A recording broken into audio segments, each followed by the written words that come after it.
Hi friends, வணக்கம். இன்றைக்கி நம்ம today is a good day channel என்ன பார்க்க போகிறோம் அப்படின்னா, மத்தியமால் இருக்கக்கூடிய நிபந்து லேக்கன் அதில் செகண்ட் ஒன்னான காய் அதுதான் பார்க்க போகிறோம். ஆல்ரெடி நான் சொல்லியிருந்தேன் தீபாவளி நிபந்து வந்து நேற்று அப்லோட் பண்ணியிருந்தேன். ஸோ அப்போவே சொல்லியிருந்தேன் என்ன ரீசன்னு. ஸோ இப்போ பார்க்கலாம். காய் ஏக் பால்தூ ஜான்வர் ஹே. காய் அப்படின்னா என்ன? பசு. ஸோ பசு பற்றின ஒரு நிபந்து இது. காய் பசு வந்து ஒரு பால்தூ வீட்டு விலங்கு, ஜான்வர் அப்படின்னா விலங்கு. யஹ் ஏக் சீதா சாதா ஜான்வர் ஹே. இது ரொம்ப என்ன சொல்கிறது, ரொம்ப ஒரு இன்னோசென்ட்டான பசு அப்படின்னா எல்லா இதுலையுமே சொல்லுவாங்க இல்லையா, ரொம்ப பசு போல அமைதியாக இருக்குது அப்படின்னு சொல்லி. ஸோ பசு வந்து ரொம்ப அமைதியான ரொம்ப இன்னோசென்ட்டான ஒரு விலங்கு. யஹ் ஹமே அம்ருத் கே சமான் மீட்டா தூத் தேத்தி ஹே. இது நமக்கு அமுதத்துக்கு சமமான இணையான மீட்டா தூத் இனிப்பான பாலை தருகிறது. பச்சே ஜவான் பூடே சபு காய் கா தூத் பீத்தே ஹே. பச்சே குழந்தைகள், ஜவான் இளைஞர்கள், பூடே வயதானவர்கள், சப் காய் கா தூத் பீத்தே ஹே எல்லோருமே பசுவினுடைய தூத் பாலை குடிக்கிறாங்க. தந்துருஸ்தி கேலியே வஹ் பகுத் ஜரூரி ஹே. உடல் ஆரோக்கியம், அந்த உடல் வலிமை, அதற்காக வஹ் பகுத் ஜரூரி ஹே இது வந்து ரொம்பவும் வந்து அவசியமானது. காய் கே தூதுமே தாக்கத்து ஹோத்தி ஹே.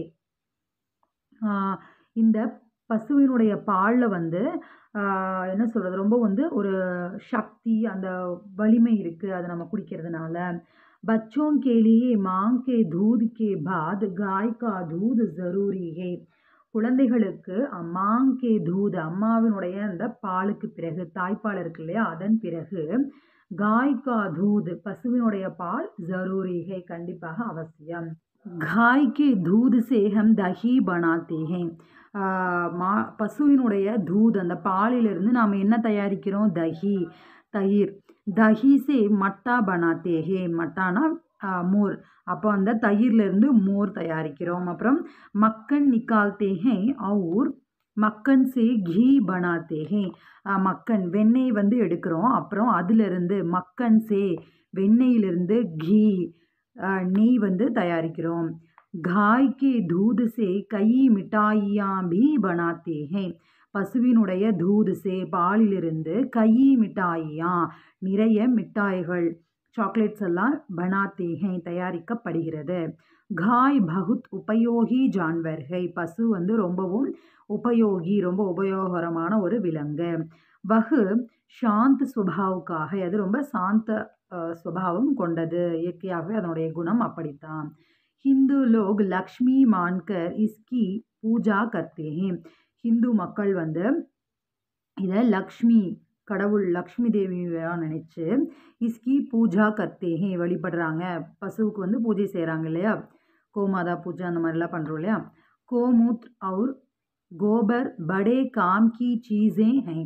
அதனுடைய மூத்திரம் மற்றும் வந்து கோபர் அப்படின்னா சாணம், இதெல்லாம் வந்து படே காம் கி சீஸே பெரிய பெரிய நம்ம வேலைக்கு வந்து நிறையா யூஸ் பண்ணுறோம். காய் கே கோபர் சே அச்சி காத் பன்தி ஹே. பசுவினுடைய கோபர் சே அந்த சாணத்திலிருந்து அச்சி காத் அதாவது ஒரு நல்ல உரம் வந்து தயாரிக்கப்படுது. ஓகே ஃப்ரெண்ட்ஸ், இந்த காய் நிபந்து உங்களுக்கு புரிஞ்சிருந்தது அப்படின்னா இந்த வீடியோவை லைக் பண்ணுங்கள். ஞாபகம் நம்ம சேனலை சப்ஸ்கிரைப் பண்ணிக்கோங்க. ஓகே ஃப்ரெண்ட்ஸ், பாய்.